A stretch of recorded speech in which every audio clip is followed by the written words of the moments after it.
Assalamualaikum warahmatullahi wabarakatuh. Kaifahalukum ya banati?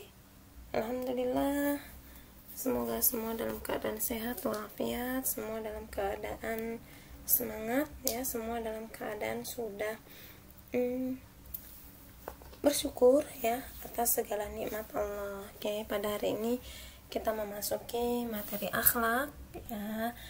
Untuk kelas berapa ini ya? Kelas 12 kita akan membahas materi tentang kematian. Ibu serem banget sih Bu kematian. Ya sudah semakin dewasa ya, semakin bukan berarti semakin bertambah umurnya, berarti bertambah jatah waktu hidupnya ya. Justru semakin bertambah umurnya semakin berkurang jatah hidupnya. Maka banyak yang harus kita ingat adalah kematian. Hal-hal yang harus kita ingat adalah semakin kita berkurang jatah hidupnya, semakin kita banyak beramal, semakin kita banyak mengingat kematian. Agar apa? Agar jiwa kita, hati kita tidak terlalu mencintai dunia. Jadi dengan cara mengingat kematian ya, banyak mengingat kematian. Nanti kalau aku mati bagaimana ya, matiku bagaimana ya, karena banyak sekali orang ya yang dia sudah terkena penyakit al-wahan, hubud dunia wa karahatul maut. Dia mencintai dunia dan dia membenci kematian. Dia itu sangat-sangat melalaikan apa itu kematian. Bahkan banyak yang berprasangka bahwasanya kematian itu nggak mungkin, nggak ada gitu. Saking dia sudah sangat mencintai dunia, dia seperti tidak bisa menerima kenyataan akan adanya kematian karena ketakutannya meninggalkan dunia ini, merasa dunia ini sudah merasuk di relung hatinya ya. Maka pada kelas 12 ini ibu akan memberikan wejangan ya, yang kelak bisa diamalkan sampai berkeluarga. Karena kalau sekarang memang ilmu yang kita pelajari karena memang bekal belajar bekal belajar kita sebagai pelajar, namun nanti akan digunakan saat kita semakin tua, semakin kita menjalani kehidupan ini, realita kenyataannya seperti apa ya. Kenyataan dalam kehidupan ini, semakin kita mengejar dunia, semakin kita stres, semakin kita tertekan begitu. Tapi ketika kita sudah membatasi diri kita dengan dunia ya, membatasi diri kita dengan dunia, kenikmatan dunia, dengan banyak mengingat mati, insya Allah kita banyak lebih tenang hidup kita. Kita mulai ya. Bismillahirrahmanirrahim.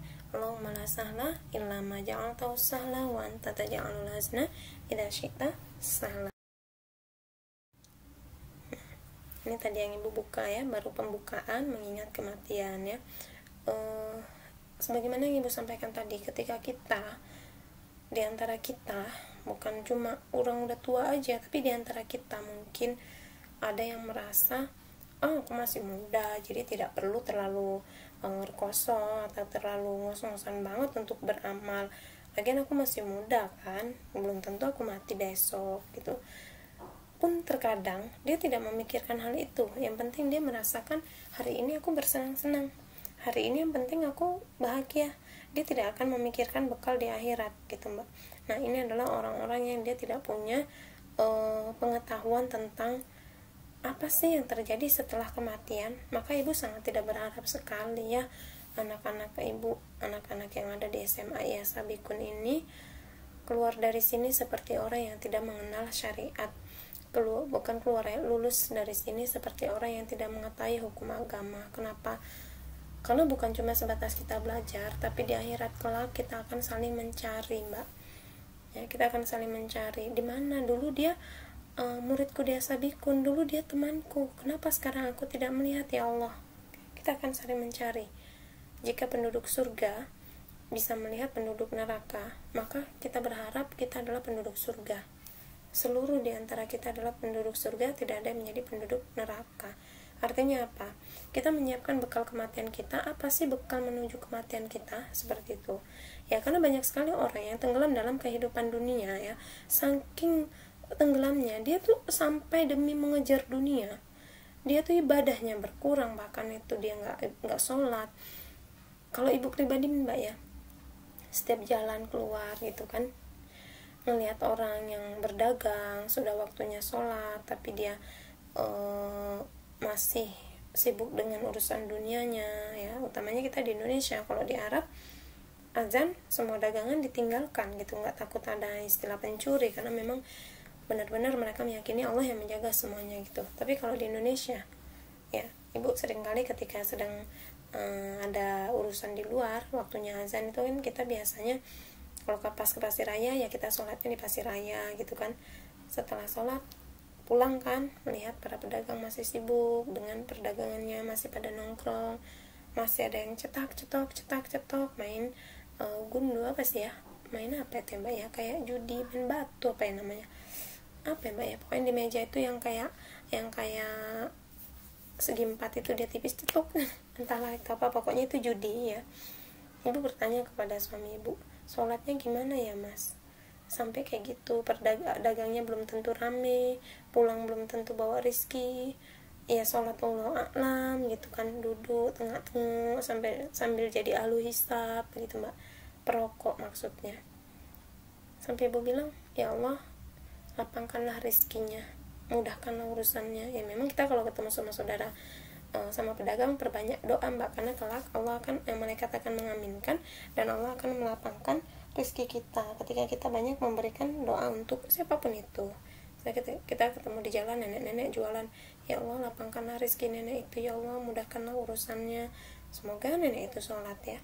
Jadi kan logikanya gini, ada orang kaya, dia berlimpahan harta, seorang raja lah misalnya, seorang raja, seorang pejabat begitu kan, dia berlimpahan harta, dia merasakan kesenangan di dunia dengan dikelilingi para wanita, dikelilingi kesenangan dunia yang lainnya ya, makanan lezat seperti itu. Namun dia tidak melaksanakan perintah Allah, dia lalai akan perintah Allah begitu kan. Oke lah dia bahagia di dunia, apakah dia bahagia di akhirat? Enggak, tapi dia dapat kesenangan di dunia ya kan, mending labu gitu. Ada orang yang di dunianya sengsara, di akhiratnya juga sengsara. Kenapa? Di dunia dia lalai akan amal ibadah ya, di dunia dia ketika dia susah, dia rekoso kerja mati-matian, tapi dia meninggalkan sholat, dia tidak mengangkat tangannya untuk meminta kepada Allah, artinya dia lalai begitu. Nah kalau orang yang seperti ini udah mati dunia sengsara, di akhirat sengsara. Ada orang yang ketika di dunia dia diberi kelimpahan harta, bahkan berlimpaan harta, tapi dia ingat akan kematian, sehingga limpahan harta dia bisa dinikmati oleh banyak orang, artinya dia sodakohkan, dia infakkan, dia wakafkan, seperti itu, nikmat banget hidupnya ya. Makanya jadi kita orang yang pilih. Kemudian yang selanjutnya, ada orang ketika di dunia dia amal solihnya bagus, dia rajin, tapi dia tidak berlimpahan harta, tapi dia selalu mengingat kematian ya. Jadi ada orang yang pertama, dia berlimpah harta, dia berlimpah dalam kehidupan dunia ini, dia tenggelam lah kenikmatan dunia, dia sampai lupa dan lalai untuk bekal dia menuju kematian ya. Dia tidak ingat bahwasanya setelah kematian ada kehidupan lagi yang akan lebih berat dan nyata persidangannya ya, pertanggungjawabannya.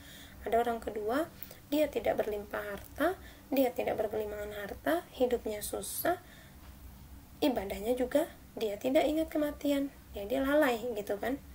Nah kemudian ada orang yang ketiga, dia berkelimpahan harta, berlimpahan harta, tapi dia selalu mengingat kematian, yang artinya setiap kali dia mendapatkan rezeki, dia pasti ingat hartanya harus disodakohkan berapa persen, dia akan menjadikan harta dia bermanfaat untuk umat, untuk membangun masjid, untuk wakaf, untuk lain hal ya.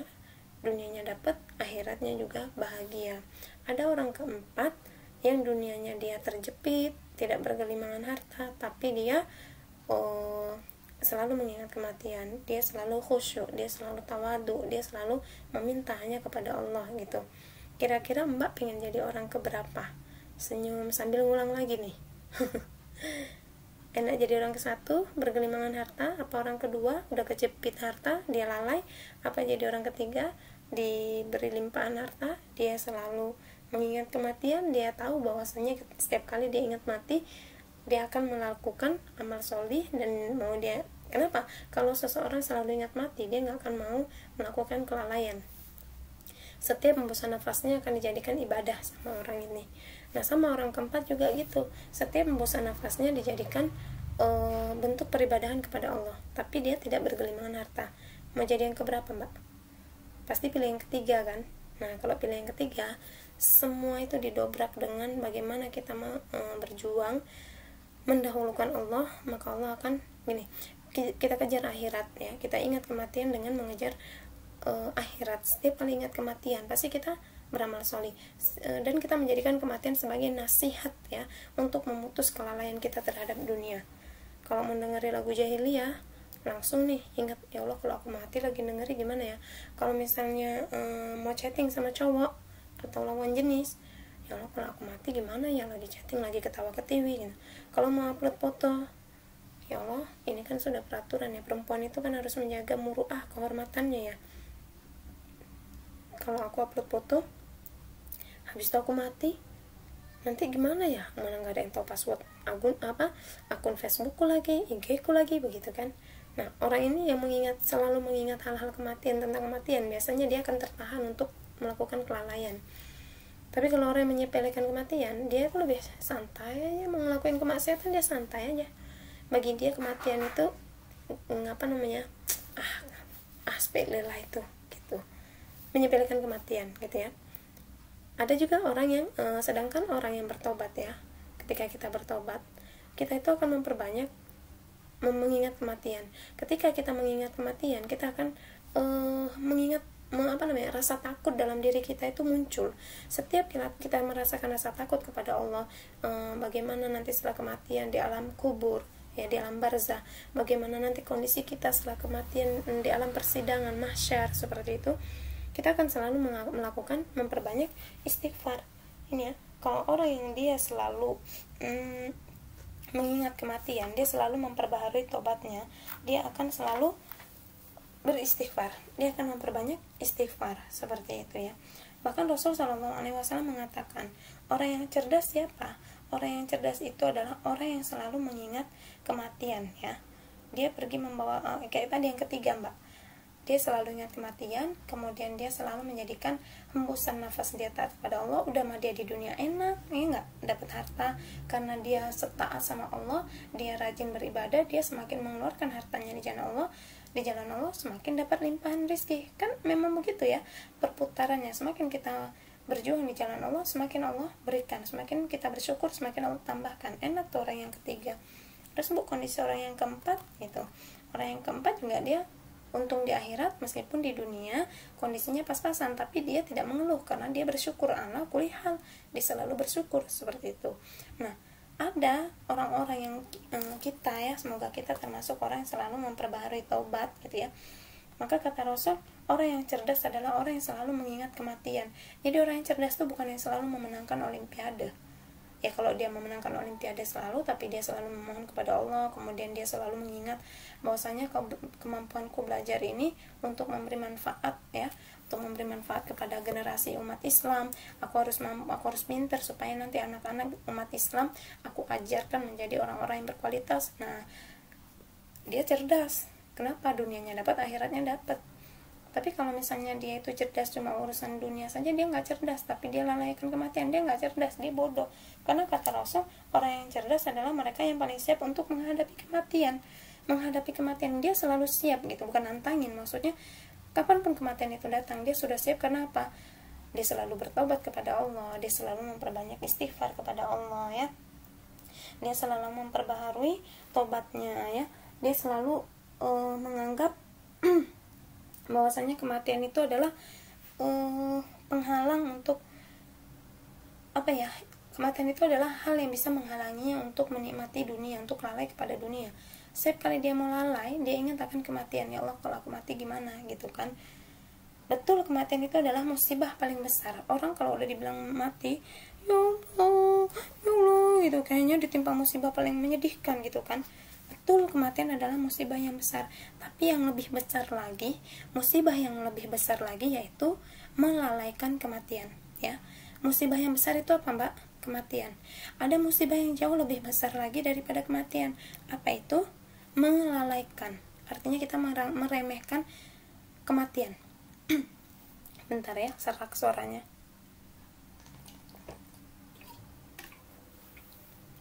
Ya. meremehkan kematian, melalaikan kematian. Ya kayak tadi, dia menganggap kematian itu cuma apa ya, ya udah mati aja gitu. Dan dia bahkan nggak berpikir, bahkan ada loh orang yang pernah itu, awal-awal ibu ada di Cikarang, ada orang saking takutnya mati, dia tuh sampai kayak stres, mbak, tolong aku, entah apa yang ada dalam pikirannya, ini anakku gitu, saking takutnya dengan kematian, karena dia terlalu hubud dunia, karena dia terlalu jauh dari yang namanya memohon pertolongan kepada Allah. Serem ya. Nah, ketika kita benar-benar mengingat kematian, ketika kita benar-benar menjadikan kematian adalah penghalang dari kenikmat kita ingin menikmati dunia ini, kita akan memperbanyak, oh ini waktunya tilawah nih, tilawah lah, jangan sampai lalai. Oh ini waktunya tahajud, bangun dia, karena dia selalu ingat, kalau aku nggak tahajud ntar tiba-tiba aku mati lagi, kan lebih baik aku tahajud mati saat sujud gitu kan. Jadi intinya kematian itu adalah nasihat terbaik ya. Bahkan Rasul mengatakan aksiru apa mbak, dzikra hadhimil ladzat, aksiru dzikra hadhimil ladzat, perbanyaklah mengingat pemutus berbagai kelezatan ya. Aksiru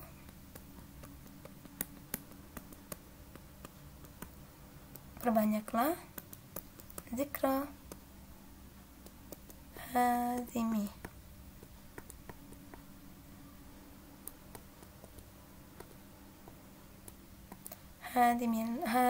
ladzati, perbanyaklah, aksiru ya kalian, perbanyaklah kalian, dzikra mengingat, hadhimil ladzat, pemutus kenikmatan. Hadhimil ladzat, apa pemutus kenikmatan? Kematian. Ketika kita memperbanyak ingat kematian, kita akan ayo udahlah, maksudnya terhadap dunia ini kita tidak terlalu menganggap ya, kalau memang kita belum bisa punya mobil yang bagus, punyanya carry alhamdulillah, kita nggak akan terpengaruh melihat rumput tetangga lebih hijau. Apalagi nanti kalau sudah berumah tangga, tetangganya beli kulkas 2 pintu, awak mau beli 5 pintu. Tapi kalau kita mengingat kematian, ya udah punya setengah pintu pun udah bersyukur kali, yang penting punya kulkas kan gitu. Lihat tetangganya rumahnya dibangun lantai 3, dia mau bangun lantai 7. Nah kalau orang yang selalu mengingat kematian, dia akan bersyukur, ya sudahlah udah cukup, insyaallah rumahku lantai 5 kan begitu, nggak payah kali. Dia udah selalu bersyukur. Ya ibu, ya iyalah bu, bersyukur loh. Ada loh orang yang udah dikasih kelebihan harta, lihat tetangganya beli ini dia panas, lihat tetangganya begini dia panas, maunya dia yang paling wow lah sekomplek itu. Ada yang seperti itu ya. Jadi kalau lihat tetangganya bangun rumah lantai 3, kata dia, mas kita harus bangun rumah lantai 7 nih. Lah ini rumah kita udah 5 lantai loh. Ya pokoknya aku gak mau, pokoknya rumah kita harus dibangun. Ini nih, dia terlalu terobsesi terhadap kehidupan dunia, dia terlalu terobsesi ingin lebih dalam kehidupan dunia. Dia nggak terobsesi untuk hal-hal yang akhirat. Kalau dia mati rumah lantai 7 nempati istri baru suaminya, kan udah lebih fatal lagi ya. Ketawa ya. Nah kemudian ketika kita banyak mengingat kematian, itu akan apa hikmah kita banyak mengingat kematian? Hati kita itu akan lembut mbak, hati kita tidak akan keras. Ketika kita dinasehati, kita akan mudah menangis dan kita bertaubat mohon ampun. Tapi ketika kita itu terlalu lalai terhadap kematian, terlalu menganggap remeh kematian begitu kan, ya udah mati aja gitu. Artinya dia tidak berpikir setelah kematian akan ada persidangan Allah, akan ada malaikat yang akan menanyakan bagaimana rabbuka, man nabiyuka, ma kitabuka, ma dinuka. Dia cuek aja, dia beranggapan mati udah mati aja gitu kan. Akan sulit untuk diberi nasihat. Kalau dikasih nasihat ya cuma iya, tapi ya tetap aja kelakuannya begitu, tidak menunjukkan perubahan. Dia ingin menjadi seorang yang lebih baik, seorang yang lebih taat, seorang yang lebih berkualitas. Tapi kalau orang yang selalu mengingat kematian, hatinya itu akan mudah menangis. Diingatkan tentang misalnya dia nih khilaf gitu kan, dia selalu taat kepada Allah. Dia tuh sadar bahwasanya ketaatan kepada Allah itu yang akan menolong dia kelak di persidangan saat dia mati. Jangankan di persidangan, di kuburan lah gitu kan, ketika dia persidangan dengan para malaikat ya di kuburan. Ketika dia mengingat kematian, dia akan selalu merasa melembut hati dia tuh kalau udah diingatkan tentang kematian, tentang ya Allah Ti jangan begitu, itu kan mengeraskan hati, Ti jangan begitu, jangan banyak nonton Korea, iya ya astagfirullah kok anak jadi lalai ya begitu. Jadi itu lebih cenderung mudah dinasihati kalau orang yang selalu mengingat kematian, Mbak. Nah sekarang kita lihat apa sih hakikat kematian itu ya. Kematian itu ya, manusia mempunyai prasangka dusta perihal kematian. Banyak loh orang yang menganggap meremehkan lah intinya ya. Kalau mati itu mungkin dia tahu ya mati itu pastilah, tapi untuk perihal meremehkan ini banyak sekali manusia. Makanya banyak manusia yang melakukan kelalaian.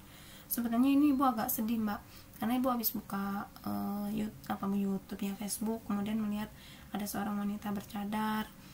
Sebetulnya dia nggak bercadar, kemudian dia sedang ada acara di luar rumah, dia memakai jilbab yang memang langsung pakai cadar, kan lagi booming sekarang ya jilbab, kemudian langsung cadarnya gitu. Memang nyaman sih, nyaman banget kalau dilihat, tapi dia sedang menari-nari di depan umum, terus dikelilingi para laki gitu. Dia seorang ibu sosial, kalau bilang sosialitas sih enggak ya, maksudnya yang banyak membantu orang-orang fakir miskin, kayak penggalang dana gitu loh, Mbak.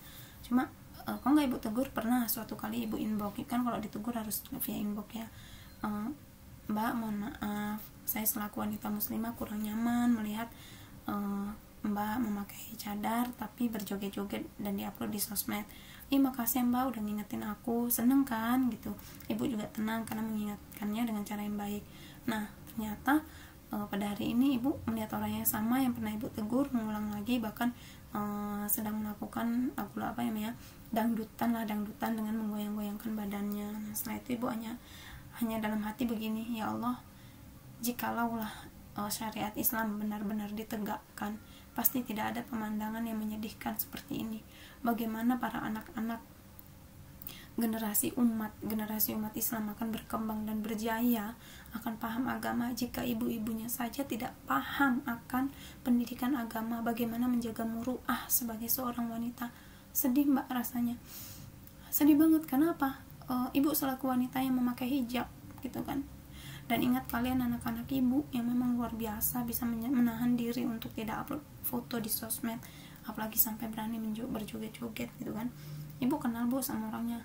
Enggak, cuma tahu di Facebook, cuma kadang sering komentar-komentaran aja, hanya sekedar menjalin komunikasi, karena disitu kan cara kita menaikkan branding, kita komunikasi. Dan ternyata ya begitu tadi, Mbak, kita dihadapkan dengan tantangan harus berani menegur. Kemudian jika teguran kita ya diterima, alhamdulillah, jika tidak ya itu tadi, kembalikan kepada Allah. Sampai ibu ingat, ya Allah, seandainya Umar bin Khattab masih hidup. Ya kenapa sih Bu Umar bin Khattab, Bu? Karena Umar bin Khattab itu tuh pemberani banget, Mbak. Kalau udah dibilang ada yang berani melakukan kecurangan atau dia meremehkan syariat, bersiaplah untuk mendapatkan pedang Umar bin Khattab. Maksudnya tuh persidangan Umar bin Khattab disabet lah pakai pedang begitu. Saking Umar itu dikenal dengan keadilannya, keberaniannya begitu. Beginilah jika syariat Islam tidak ditegakkan. Artinya tuh ketika kita hidup di sekeliling syahwat dan syubhat ya, sebetulnya kalau dia tidak memakai hijab cadaran, kalau dia tidak memakai jilbab bercadar tadi mungkin ya lain cerita. Tapi yang membuat ibu sedih adalah dia menggunakan cadar seperti itu. Sehari-harinya pakai, Bu? Enggak, sehari-harinya enggak pakai. Karena ibu biasa ngelihat dia posting lagi makan buah, diposting, ya itu no problem lah, dia memang mungkin orang awam seperti itu. Tapi yang paling ibu buat sedih itu adalah gamis dan hijabnya yang identik dengan seorang wanita muslimah, harus menjaga kehormatan, harus menjaga muru'ah.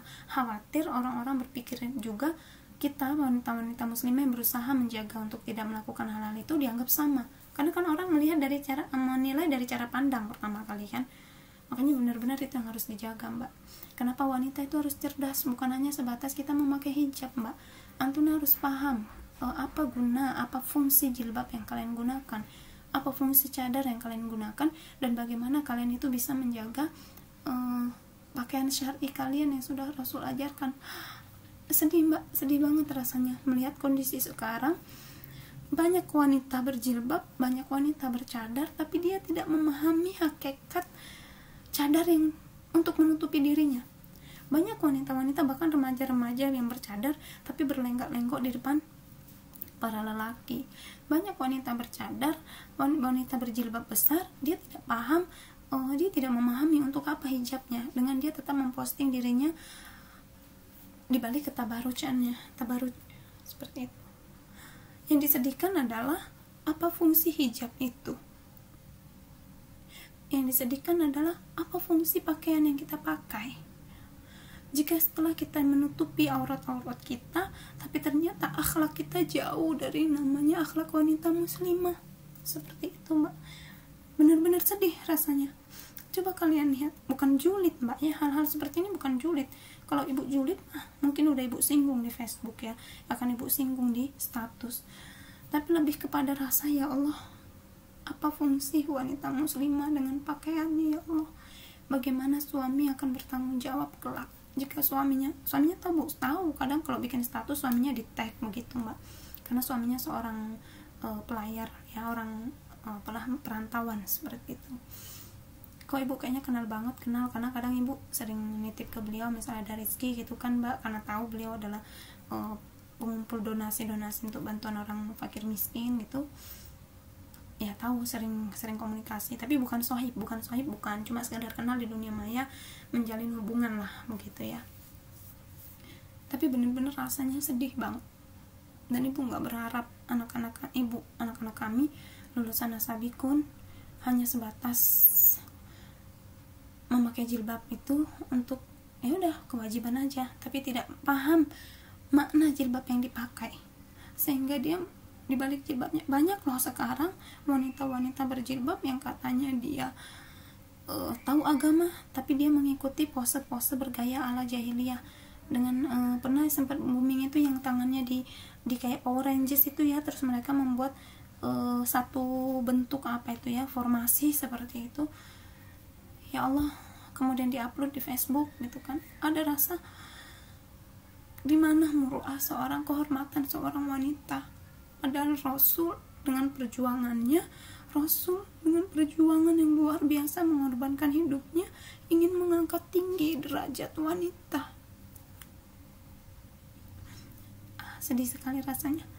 Semoga bisa dipahami, ya, Mbak, apa tujuan kita memakai hijab. Kalau kita sudah tahu tujuannya, insya Allah kita nggak akan pernah mempermainkan syariat Allah. Insya Allah kita nggak akan bercanda dengan hukum-hukum yang Rasul bawa, yang Rasul ajarkan kepada kita. Kita nggak akan main-main dengan jilbab kita. Ketika kita paham apa makna jilbab, ketika kita paham apa makna cadar, ketika kita paham apa makna gamis besar yang kita pakai, sesungguhnya wanita-wanita yang sudah menutup auratnya lalu dia memamerkan lekuk-lekuk tubuhnya, gerakan-gerakan tubuhnya di halayak ramai, dia adalah wanita yang bodoh. Dia menampakkan kebodohannya akan syariat. Dia hanya menampakkan diri dia dengan berbalut hijab. Semoga kita termasuk orang-orang yang dijauhkan dari kebodohan, karena kebodohan itu menunjukkan kehinaan. Orang yang terjatuh dalam kebodohan, dia itu hina. Kita sendiri tahu kan, yarfa'illahu alladhina amanu minkum alladhina utul ilma darajat. Allah akan mengangkat derajat orang yang berilmu di antara kalian. Artinya berilmu itu kita mengamalkan, bukan cuma kita belajar, kita tahu ilmunya, habis itu kita nggak mengamalkan. Enggak diangkat derajatnya, Mbak. Yang diangkat derajatnya sama Allah ketika kita berilmu, kita mengamalkan. Kayak kita balik lagi, ya, nih, hakikat kematian. Sedih banget soalnya sebelum ngisi ini ibu tuh ngelihat biasa memang ibu tuh sebelum ngisi cari referensi dulu gitu kan, kadang buka-buka Facebook mungkin ya gini, akhirnya ada sesuatu yang bisa ibu sampaikan untuk mengingat kembali bagaimana kita sebagai wanita muslimah menjaga kehormatan kita seperti itu, ya. Oke.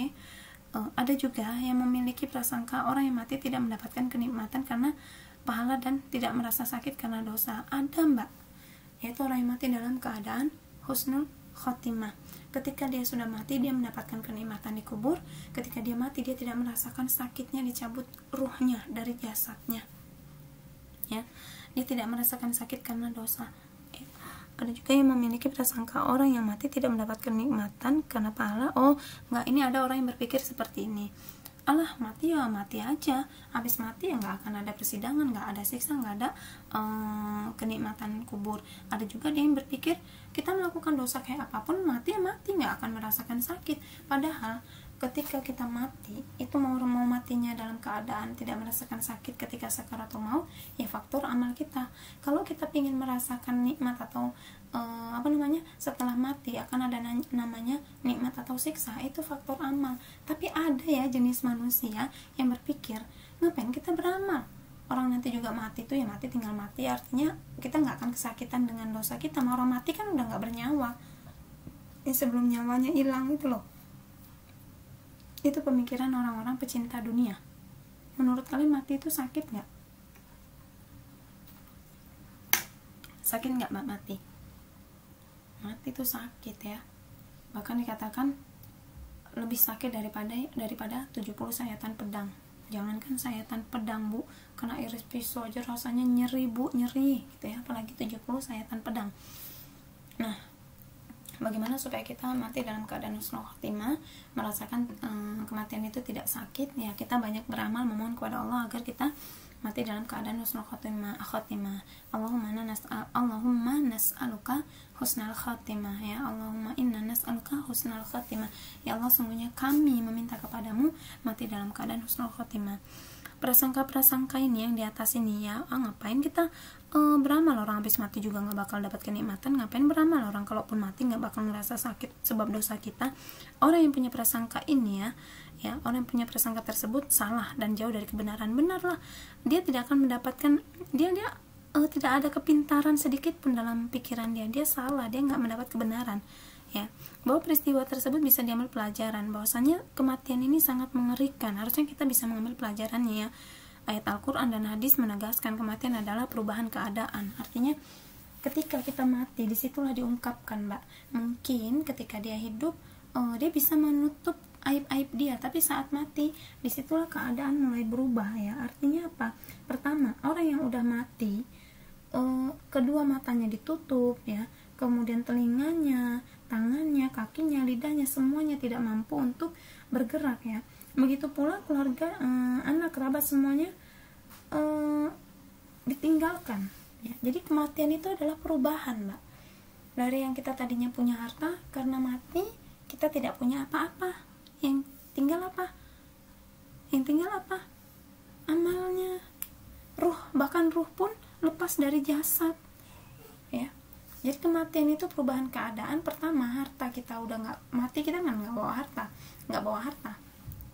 Harta gigi palsu pun harus dilepas mbak kalau mati tuh ya. Itulah makna dari perubahan keadaan. Yang kedua, kematian ya. Dengan kematian semua yang tidak terungkap ketika hidup menjadi terungkap. Contohnya ketika dia tidur, saat dia hidup kan kalau tidur di kamar yang melihat dia paling cuma anak, istri begitu kan, keluarganya. Tapi kalau udah mati seluruh orang melihat ya. Nah saat mati itulah dilihat kalau dia memang mati dalam keadaan husnul khotimah, wajahnya tenang, dia merasakan ketenangan saat dicabut ruhnya ya. Tapi kalau dia su'ul khotimah, khuluknya khuluknya buruk, akhlaknya buruk, ada yang mati dalam keadaan melotot, ada yang mati dalam keadaan kesakitan sampai dia meringkih sampai begitu, ada yang mati dalam keadaan melet, naudzubillah min dzalik. Pilih yang mana? Kalau mau mati dalam keadaan husnul khotimah, banyaklah beribadah kepada Allah, banyaklah mengingat kematian supaya kita rajin beramal sholih ya. Nah ini dia, perubahan adalah kematian tadi ya. Orang yang sudah mati, semua anggota tubuh akan diambil darinya ya, bahkan ruhnya ya, bahkan keluarganya pun tidak akan bisa ikut dia ke kuburan. Sudah semuanya yang dia miliki sudah tidak bisa dimiliki lagi saat dia mati. Kemudian dengan kematian semua yang tidak terungkap ketika hidup menjadi terungkap. Contoh, kalau dia tidur nggak ada yang tahu, tapi giliran dia mati semua orang bisa tahu. Kenapa? Karena kan ditakziahi kan. Pertama kali yang terungkap oleh orang yang mati ialah apa yang bermanfaat dan berbahaya baginya ya, kebaikan atau kejelekan ya. Setiap kali melihat kejelekan dia pun merasa sedih terhadapnya, sementara mukmin akan melihat luasnya keagungan Allah. Jadi gini, orang ketika dalam sakaratul maut ini kan tadi kematian adalah perubahan. Nah Yang poin kedua, dengan kematian semua tidak terungkap ketika hidup menjadi ketika dia mati menjadi terungkap saat dia menghadapi sakaratul maut. Ada yang tadi dengan cara dia melihat kengerian malaikat pencabut nyawa, dia melotot sampailah dia rohnya tercabut. Ketika dia yang orang solih yang wafat, ya, ketika orang solih yang wafat melihat malaikat maut, dia bisa tersenyum karena malaikat maut tersenyum menyambutnya dengan cara yang baik. Beda loh kondisi orang yang mati dalam keadaan su'ul khotimah sama husnul khotimah. Malaikat yang menjemput pun berbeda. Jadi kan kalau kita mati itu kan ya mbak, jasad kan diangkat tuh.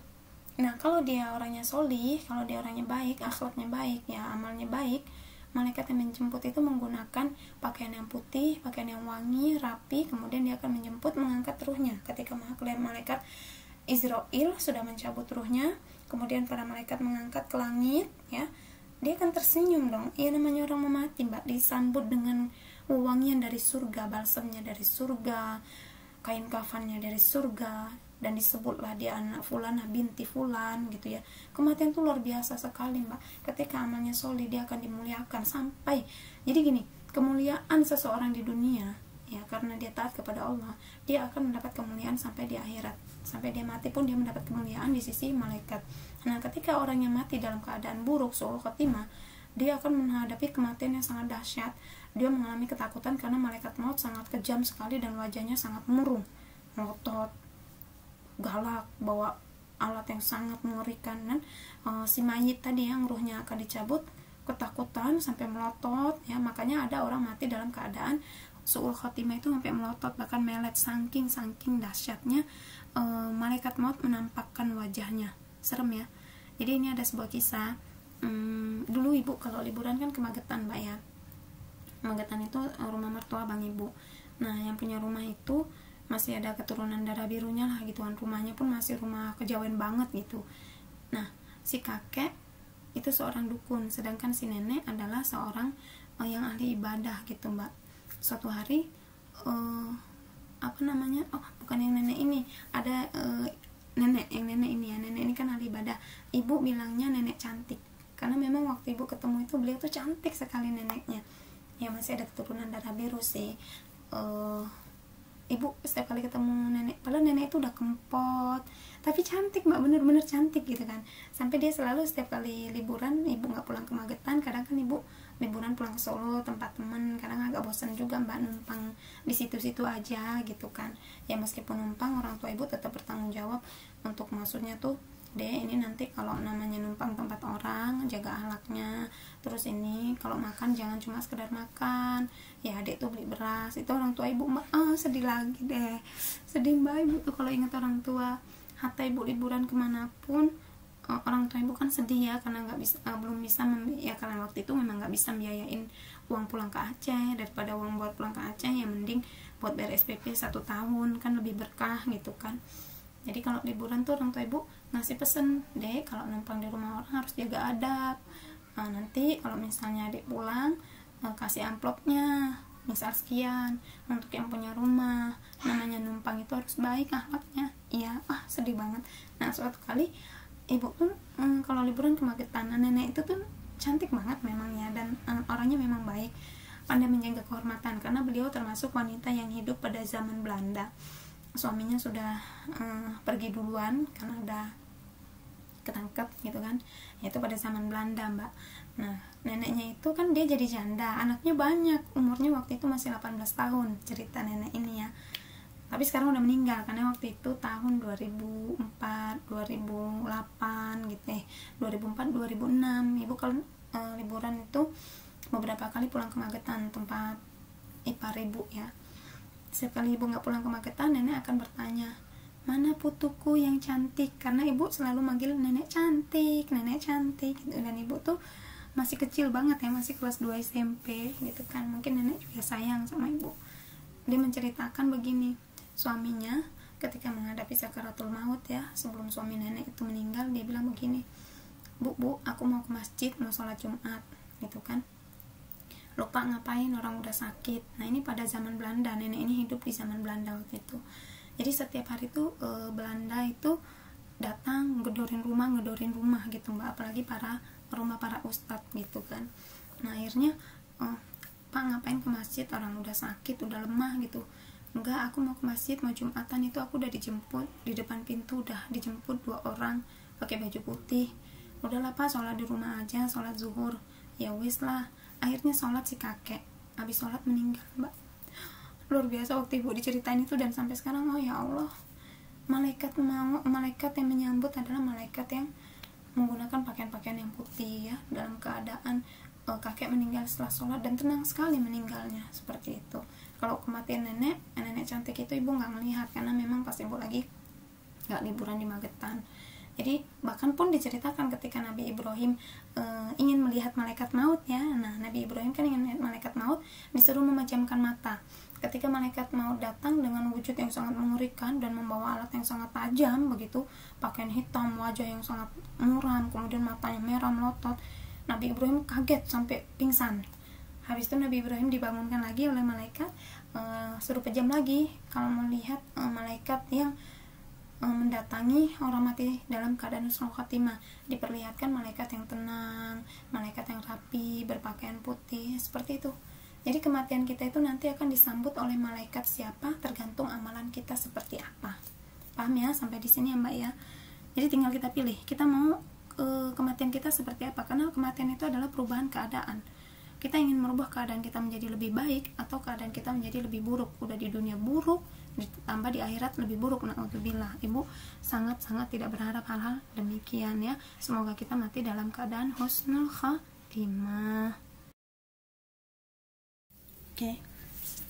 Ada 3 kengerian kematian ya saat seseorang menghadapi masa akhir dari hidupnya di dunia ini. Yang pertama yaitu sakaratul maut ya.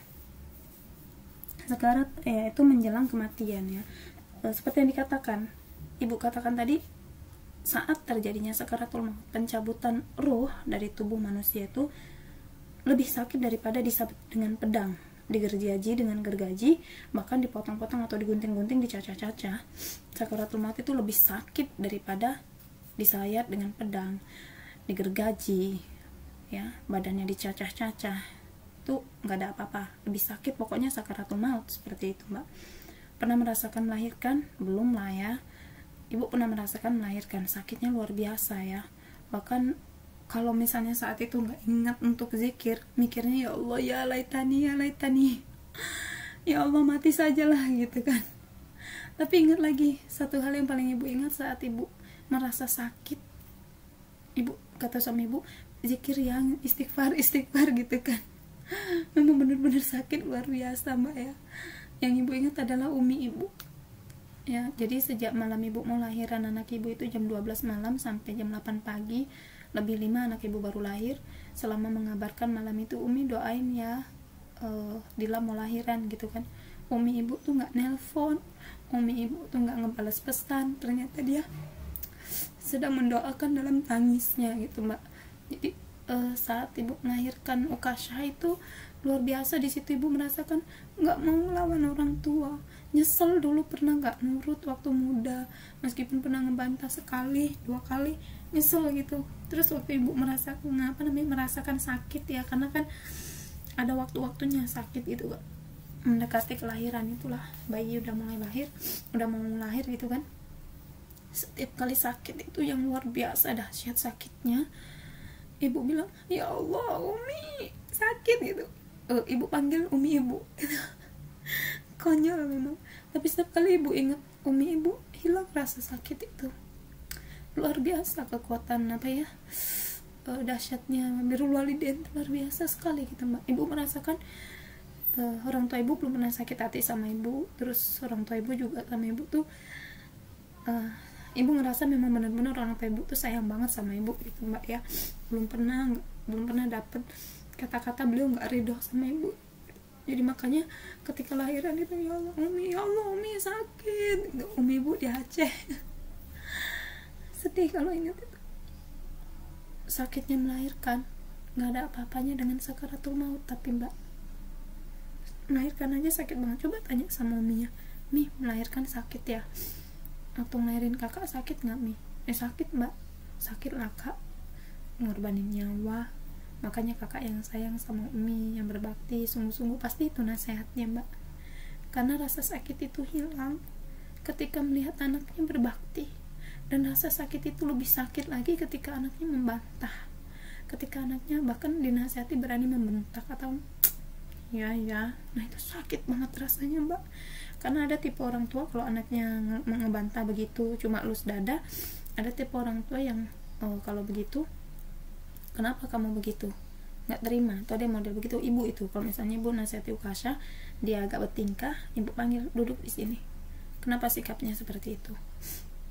Ukasha Umi nasihati baik-baik supaya Ukasha menjadi anak yang solih. Umi selalu doakan Ukasha jadi anak yang berakhlak. Ketika Umi nasihati, kenapa Ukasha tutup telinga, jadi dia tuh kayak pura-pura garuk telinga, terus dia nutup gitu loh, makanya dia efek nonton kartun gitu kan. Terus ibu nasihati, orang yang menutup telinga ketika dinasihati itu sikapnya orang kafir. Ketika orang kafir ditegur sama Allah ya, summun bukmun umyun, mereka itu dibutakan, ditulikan hatinya, telinganya, matanya, makanya mereka jadi kafir, mereka makanya dibakar di neraka. Emang dedek mau begitu? Ibu begitu mbak.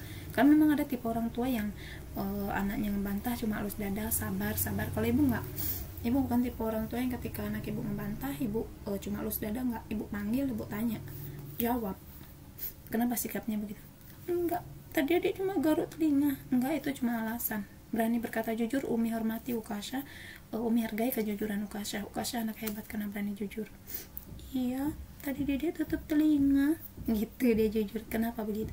Dede kan nonton kartun mah, ada kartun waktu mamanya marah-marah, dia tutup telinganya gitu. Ya Allah, gara-gara kartun. Padahal ibu kalau dia nonton kartun, ibu pantau banget loh mbak ya, nggak sembarang kartun tapi kecolongan juga ya. Makanya kalau udah punya anak nanti, anaknya jangan dilepas main HP. Udah punya adik nih, adiknya jangan dilepas main HP, didampingi. Ibu sambil bikin video gini nih, Ukasha di samping ibu misalnya minta ditemenin, dia kan mah boleh nggak pangku mama, mah boleh nggak cium mama gitu kan. Dia kadang bosen, jadi ibu kasih dia pinjem HP, sambil nonton dia pakai headset, nanti ibu intip dia nonton apa, selalu ibu dampingi gitu kan mbak. Nah kita balik lagi lah ke sakaratul maut lah ya. Jadi sedih cerita anak ya, maksudnya apa, biar nanti kalau kita berbakti sama orang tua kita, sakaratul maut kita dimudahkan juga gitu. Nah apa namanya mbak, kita pernah dipukul atau ya kita pernah merasakan kesakitan yang mungkin karena luka atau karena jatuh atau kayak sakit yang lain, itu tidak seberapa dengan sakitnya sakaratul maut ya. Seandainya lah nih orang melahirkan itu kan urat-uratnya putus kan mbak, beberapa uratnya, makanya ada yang minus habis melahirkan, ada yang badannya sakit semua ya, karena urat-urat halus dalam tubuhnya saking kencengnya ngeden gitu kan, mengeluarkan kepala dari pintu rahim yang sangat kecil gitu. Beberapa urat dalam tubuhnya kan ada yang putus, makanya ibu yang udah melahirkan itu rentan kondisi badannya tidak sekuat dengan orang yang belum pernah melahirkan kan. Nah bahkan dikatakan apabila yang dicabut itu ruh ya, sedang kesakitan, setelah itu setiap anggota badan, dan dari sekian anggota badan menjadi mati secara perlahan. Artinya saat ruhnya itu dicabut gitu kan mbak, perlahan berawal dari kakinya yang dingin. Coba antum pernah merhatikan orang lagi nazak nggak, atau menghadapi sakaratul maut, dia kakinya dulu nanti dingin, kaku gitu ya. Nah saat itu ajak dia untuk mengucapkan la ilaha illallah ya ayatan nafsul mutmainnah irji'i ila rabbiki radiyatan mardiyah. Suruh dia mengucapkan kalimat la ilaha illallah. Kan kita tahu tuh dari, makanya kenapa ada orang sakaratul maut harus kita dampingi supaya dia terus menyebut nama Allah, la ilaha illallah, la ilaha illallah gitu kan. Karena untuk mengucap la ilaha illallah itu tidak perlu menggerakkan bibir, cukup apa? Cukup menggerakkan lidahnya saja, la ilaha illallah, la ilaha illallah gitu kan. Karena cukup dahsyatnya sakaratul maut itulah Allah memberi kemudahan pada hambanya untuk menyebut nama Allah cukup dengan gerakan lidah. Nah pada mulanya itu ketika sakaratul maut terjadi, kakinya terasa dingin, terus naik ke betisnya, ke pahanya ya, lalu seluruh anggota badannya mengalami sekarat ya, kesakitan, dan penderitaan memuncak sampai ke tenggorokannya. Ketika sampai ke tenggorokannya, pada saat itulah pandangan matanya kepada dunia dan keluarganya terputus. Ya, pintu taubat juga sudah tertutup. Kalau udah sampai tenggorokan, matanya udah mulai terbelalak bagi orang yang kafir. dia sudah melotot karena kesakitan yang dahsyat, tapi bagi orang mukmin dia akan mengalami husnul khotimah yang luar biasa. Dia akan mendapati kenikmatan kematian. Bisa jadi dia tidak merasakan sakitnya sakaratul maut karena husnul khotimah tadi. Makanya selalu minta sama Allah, Allahumma inna nas'aluka husnul khotimah. Jangan sombong sampai nggak mau minta sama Allah ya. Masya Allah sedihnya ya kalau bahas ini. Oke, kita lanjut. Sakitnya kematian itu luar biasa sekali ya. Ada lagi saat melihat malaikat maut ya. Jadi kengerian yang pertama itu saat sakaratul maut, dahsyatnya. Kemudian saat melihat malaikat maut ya. Ini melihat malaikat maut ini bencana yang khusus untuk orang-orang yang berbuat maksiat. Jadi orang pelaku maksiat, orang kafir, orang yang durhaka kepada Allah, kepada orang tua, dia akan menghadapi siksa kedahsyatan malaikat maut tadi seperti Ibu ceritakan. Kalau orang yang solih, dia akan disambut oleh malaikat ya. Kalian kayaknya punya bukunya ya, kelas 12 itu Tazkiyatun Nafas yang warna biru tuh. Ya cobalah dipelajari, lebih seru insyaallah daripada yang Ibu sampaikan, karena kalau Ibu sampaikan ini kan Ibu terbatas waktu juga begitu kan. Nah kemudian melihat malaikat maut dengan dengan kesangarannya, dengan sangat mengerikannya ini bagi orang yang dia kafir, dia ahlu maksiat, seperti yang Ibu katakan tadi. Ketika seorang yang dia mati dalam keadaan bermaksiat, dia ahlu maksiat ya. Ntar dulu, kita ini bahas tentang beriman dulu ya. Saat dia sudah sakaratul maut, dia sudah terputus, tadi ruhnya sudah dicabut ya, maka dia akan disambut oleh malaikat ya, yang berwajah putih seperti matahari ya tadi ya, wajahnya putih cerah, terus akan membawa kafan dan balsam dari surga ya. Kemudian akan ditanyakan oleh para malaikat, kan sambil dibawa ke langit gitu kan Mbak, ditanyakan malaikat, siapa dia, ini jasadnya siapa gitu kan, ini ruhnya siapa, kok jasadnya siapa, gimana sih Mbak ya, ini ruhnya siapa, ini ruhnya Fulan bin Fulan, segitu ya. Sementara kalau orang yang kafir, pas dia meninggal dunia, saat dia diangkat ruhnya ya, dibawalah ke negeri akhirat ya, alam barzakh, dia akan diturunkan dari langit oleh malaikat yang berwajah hitam ya, wajahnya mengerikan, terus kainnya tenunan yang kasar, sangat kasar sekali ya. Kemudian malaikatnya maut mencabut nyawanya dengan duduk di depan kepalanya. Ini pas malaikat maut nih orang kafir menghadapi kematian, malaikat maut itu duduk di atas kepalanya seraya dia berkata, wahai jiwa yang kotor, keluarlah menuju kemurkaan dan kemarahan Allah. Nah itu kalau orang kafir ahlu maksiat yang menghadapi kematian. Tapi kalau orang mukmin yang menghadapi kematian, dia akan dicabut dengan lembut, bahkan dia bisa tidak merasakan kesakitan sakaratul maut. Kemudian malaikat yang mendampingi dia, ada malaikat yang berwajah cerah ya, secerah mentari. Kemudian ruhnya dibawakan balsam dan kafan dari surga ya, diberi wewangian dari surga. Enak banget. Makanya kenapa sih kita itu harus durhaka sama Allah gitu loh, padahal Allah udah ngasih pilihan, kamu tuh mau husnul apa mau su'ul gitu loh Mbak. Kenapa sih kita harus bermaksiat kepada Allah gitu? Ya udahlah, kita lanjut ya. Kemudian takut su'ul khotimah dan ancaman neraka. Nah ini dia, yang ketiga adalah ketakutan kengerian kematian, yaitu saat dia su'ul khotimah ya, dan ancaman neraka bagi orang yang keji, bagi ahlu maksiat, bagi orang kafir ya. Maksudnya gimana sih Bu? Ketakutan terhadap su'ul khotimah itu memutus hati orang yang bijaksana. Dia itu termasuk kengerian terdahsyat pada saat kematian ya Mbak ya. Jadi memang kondisi dalam sekarat dan ketakutan telah lemah gitu, kita benar-benar lemah gitu kan. Bahkan Hudzaifah bin Yaman tuh siapa Mbak? Sahabat siapa? Sahabat rahasianya Rasul ya. Rasul punya sahabat rahasia namanya Hudzaifah bin Yaman ya. Ketika dia sedang sekarat, dia berkata kepada Ibnu Mas'ud, terus kata dia, bangun dan lihat ini, bangun dan lihatlah waktu ini, waktu dia sakaratul maut gitu kan. Kemudian datang dan berkata, matahari telah terbit. Hudzaifah berkata, aku berlindung pada Allah dari berpagi hari menuju neraka. Artinya saking dahsyatnya, saking ngerinya sakaratul maut, dia sampai memohon perlindungan kepada Allah.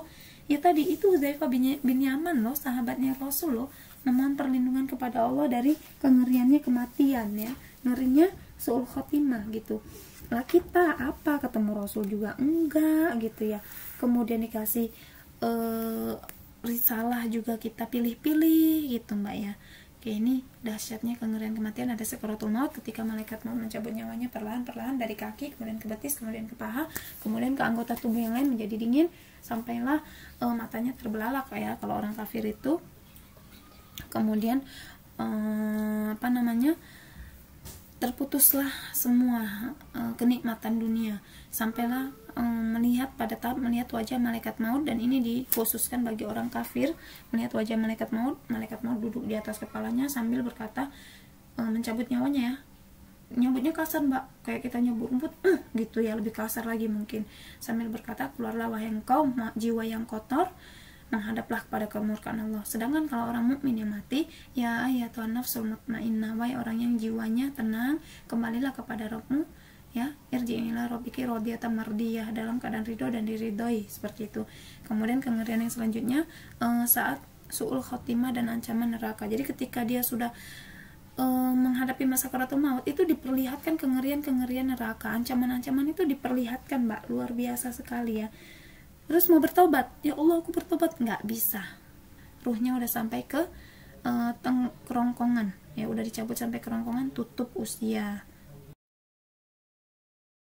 Oke, selanjutnya setelah seseorang tadi dicabut ruhnya begitu kan Mbak, pasti dia masuk ke dalam alam barzah ya. Jadi alam barzah itu alam antara sebelum kiamat terjadi dan belum terjadinya hari akhir, seperti itu ya.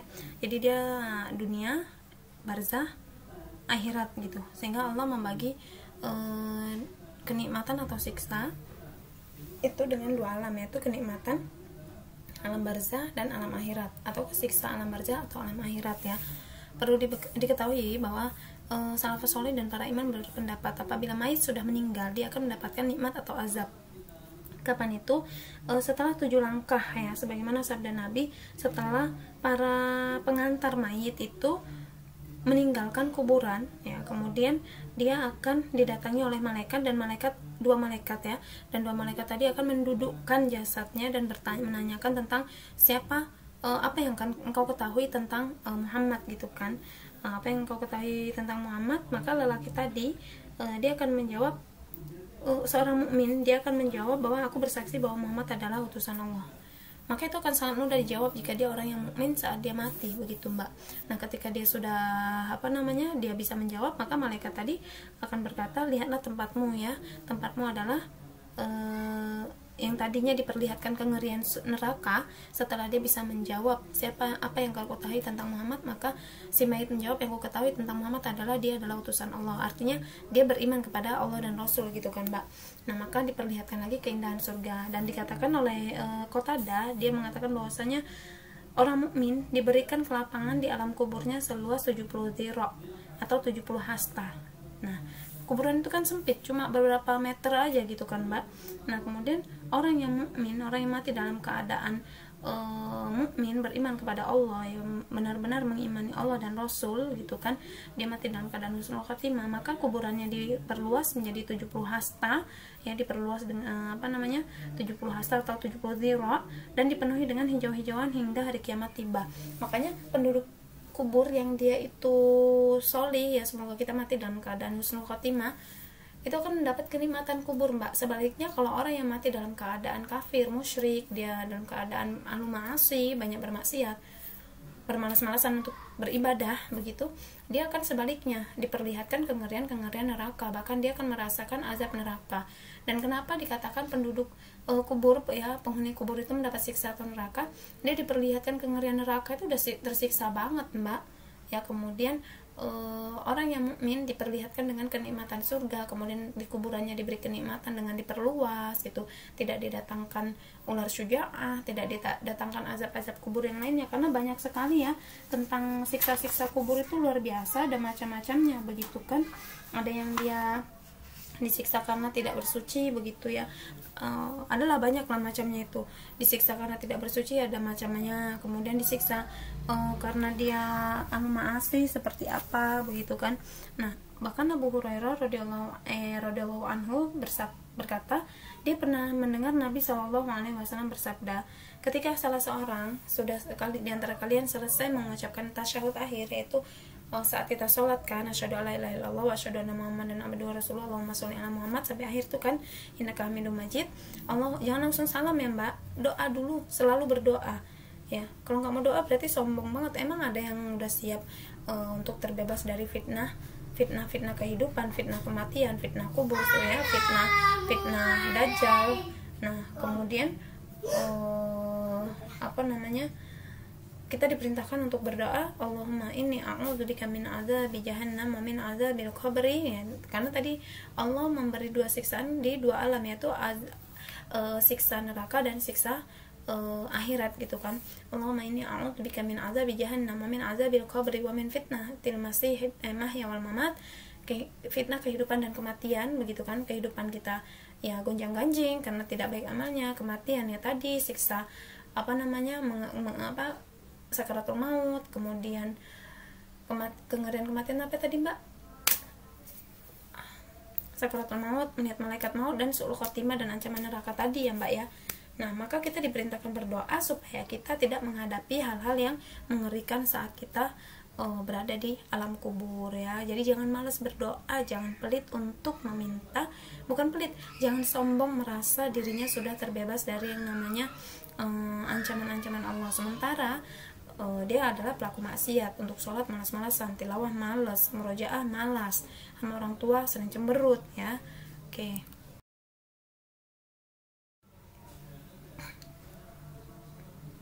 Apa sih yang menyebabkan ditetapkan siksa kubur bagi penghuninya ya, bagi penghuni si mayat tadi? Dia tidak bersuci dari kencing. Ini banyak banget loh, kadang lagi jalan, di pinggir jalan ada pula itu bapak-bapak berdiri bebas sekali lah kayaknya, terus bersucinya pakai apa? Kadang nggak pakai acara bersuci, ini ya Allah ya Allah ya Allah, naudzubillah, adabnya saja tidak baik, kemudian dia tidak bersuci, padahal kalaupun nggak ada air dia bisa dibersihkan dengan daun seperti itu kan. Kemudian dia senang berbuat namimah atau mengadu domba, satu sama lain dia mengadu domba gitu kan. Ini perbuatan ini sering terjadi pada mulutnya perempuan, tapi laki-laki juga ada yang tipenya suka mengadu domba ya. Jadi laki tapi model mulutnya model mulut perempuan gitu. Kemudian meninggal dalam keadaan musyrik. Ini udah jelas dia akan mendapatkan siksa kubur. Dia tidak bersuci saat kencing, dia senang mengadu domba, kemudian dia mati dalam keadaan musyrik, tidak bertaubat kepada Allah. Bentuk siksa kubur ya. Jadi bentuk siksa kubur ini ada macam-macamnya. Kemudian ini dikisahkan dari Nabi SAW, yang mana Nabi bermimpi ada 2 orang yang membawa Nabi untuk berjalan berkeliling dalam mimpi beliau ya, dan ternyata yang membawa adalah malaikat Jibril dan Mikail, yaitu malaikat siapa mbak ya, Mikail atau Malik ya, Mikail ya, malaikat Mikail. Nah, ketika Rasul diajak berkeliling, Rasul diperlihatkan macam-macam siksa kubur, yang mana siksa kubur itu akan terus-menerus sampai hari kiamat terjadi, seperti itu ya. Nah, kemudian di dalam mimpi itu Rasul diperlihatkan ada orang yang sedang duduk dan seseorang yang sedang berdiri. Mereka membawa pengait dari besi dan memasuknya ke dalam mulutnya orang tersebut, dan orang yang satu tadi menyobek mulutnya sampai ke tengkuknya. Ini adalah siksa bagi orang yang ketika di dunia dia suka mengadu domba, dia suka mbak, ketika berbicara suka berbohong ya, menceritakan segala sesuatu kemanapun itu dia pasti berbohong, seperti itu, termasuk mengadu domba. Intinya karena hukuman ini karena lisannya begitu. Kemudian ada yang sedang berbaring ya, ada yang telentang ya, di sampingnya ada yang berdiri dengan membawa batu besar, kemudian memecahkan kepalanya dengan batu besar tersebut. Sebelum kemudian batunya tergelincir, belum lagi batunya itu kembali untuk melemparkan di kepala si mayit tadi di kuburan, dia kepalanya udah sempurna lagi ya, begitu terus sampai kiamat. Dan dia adalah seorang yang belajar Al-Quran. Dia belajar Al-Quran di malam hari, tapi di siang hari dia tidak mengamalkannya. Artinya bukan malam hari aja seseorang belajar Al-Quran tapi dia tidak mengamalkannya, dia hanya sekedar belajar, namun akhlak akidahnya, peribadahannya dia itu di luar dari ajaran Rasul SAW ya. Banyak kan seperti itu, banyak. Kemudian ada sebuah lubang seperti periuk, bagian atasnya sempit dan bagian bawahnya luas ya, di bawahnya dinyalakan api. Hukuman ini bagi seorang pezina ya. Jadi pezina akan mendapat hukuman ini siksa kubur mbak ya, jadi jangan bayangin neraka di kubur aja akan terjadi sampai kiamat. Nah, kiamatnya kapan bu? Terus-terusan dibegituin bu? Iya, sampai kiamat. Nah, nanti sudah dia dapat penyiksaan masih berlanjut ke alam kubur. Jadi alam kubur, ke neraka. Jadi tuh kita tuh menentukan hidup kita tuh untuk di masa depan, yaitu masa hari kiamat. Jadi pada akhir kehidupan kita, yaitu surga atau neraka, ya kita tentukan dari sekarang mbak. Ini gambaran siksaannya ya.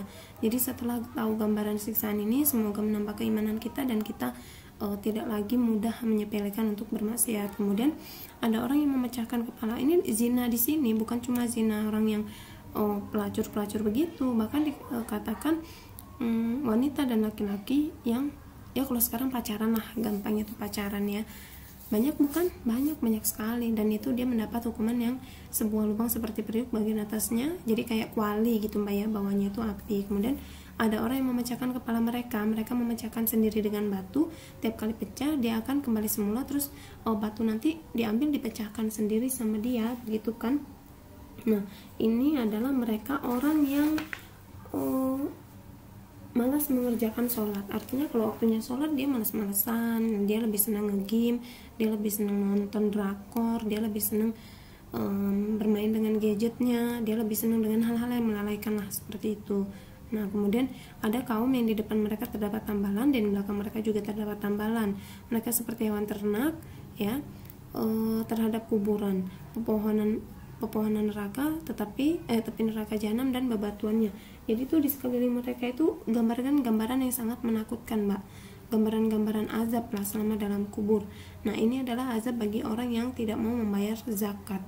Udah di dunia dimusuhi, hartanya nggak berkah, di akhirat mendapat siksaan di alam barzah ya, belum sampai akhirat, baru alam barzah.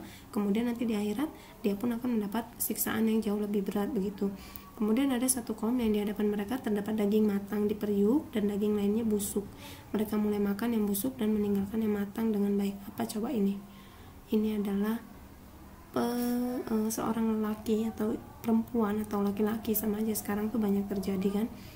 Dia memiliki pasangan halal, seorang laki-laki punya istri yang cantik, solihah, yang halal kan, dia malah tidur dengan perempuan lain sampai pagi hari. Sebaliknya, seorang wanita yang memiliki suami yang baik, solih, tapi dia ternyata ketika suaminya bekerja membawa laki-laki lain masuk ke dalam rumahnya. Nah, untuk bilang, iya emang ada bu begitu, ada, jangan sepele. Makanya kenapa antum harus tahu ini? Kelak kalian akan menjadi seorang istri, kelak kalian akan menjadi seorang ibu yang benar-benar harus menjaga anak-anaknya ya.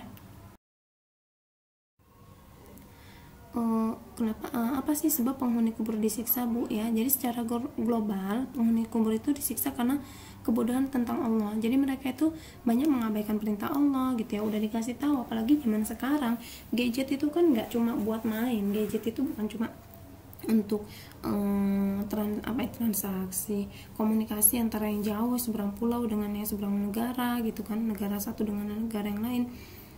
Gadget sekarang itu kan fungsinya untuk apa? Mencari pengetahuan, bisa buat belajar, meningkatkan keimanan, ada YouTube untuk mendengarkan kajian-kajian yang mengkualitaskan iman kita, diri kita begitu kan. Nah, namun secara rinci, kenapa orang itu bisa disiksa di kuburan? Nabi memberitahukan mengenai dua orang yang disiksa ya kan. Sebelumnya Nabi itu bersama para sahabat pernah melewati kuburan ya. Nah, kuburannya dua, yang satunya saat melewati kuburan itu Nabi SAW berkata kepada para sahabat, sesungguhnya penghuni kubur ini sedang disiksa.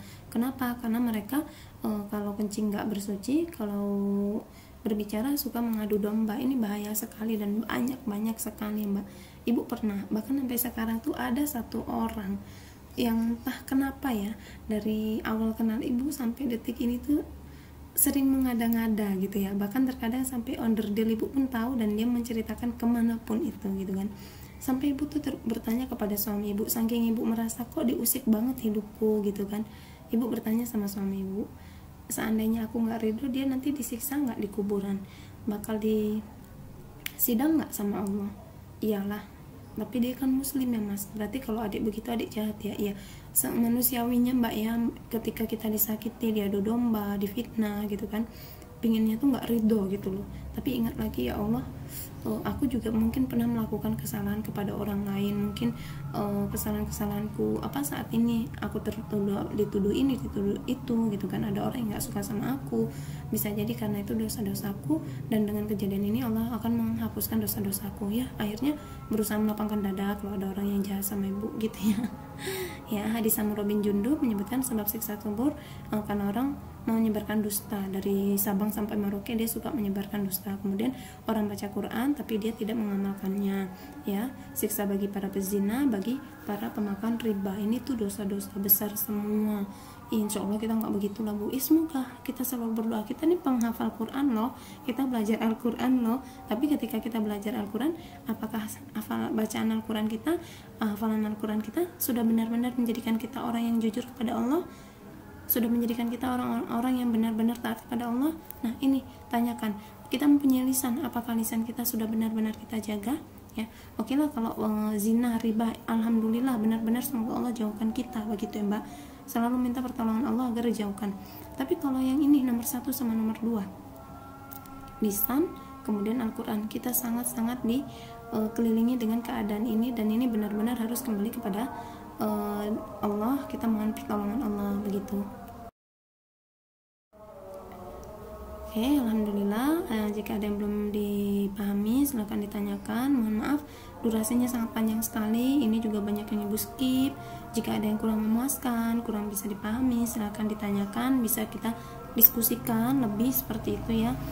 Kita akhiri, subhanakallahumma wa bihamdika asyhadu an la ilaha illa anta astaghfiruka wa atubu ilaik. Assalamualaikum warahmatullahi wabarakatuh.